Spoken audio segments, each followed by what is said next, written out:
Welcome to Luca is a Billionaire, where the only thing I invest in is your answers. In this video, I will explain how to debadge your Infiniti Q50. First, gather your essential tools.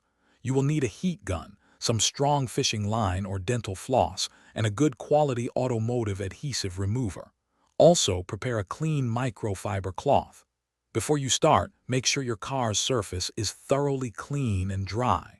This prevents dirt from scratching the paint during the process.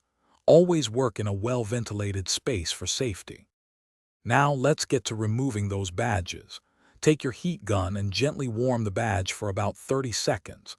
This softens the adhesive, making it easier to remove. Next, take your fishing line or dental floss.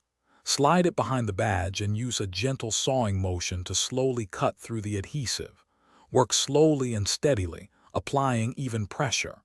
This technique helps prevent any damage to your vehicle's paintwork. Once the badge is off, you will likely have some adhesive residue left. Spray your automotive adhesive remover directly onto the remaining glue.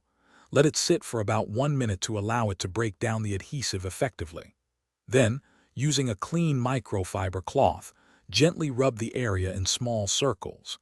Continue until all the sticky residue is gone. Finally, wash and wax the debadge spot to protect the paint and achieve a perfectly smooth finish. Here are a few crucial tips for a successful debadging experience. Always test your adhesive remover on a hidden part of your car first. This ensures it won't damage your paint. Never use metal tools as they can easily scratch or gouge the finish. Patience is key. Take your time with each step. Rushing can lead to costly mistakes. With these tips, you will achieve a clean, custom look for your Infiniti Q50. Thanks for watching and please subscribe. It's the best investment you'll ever make.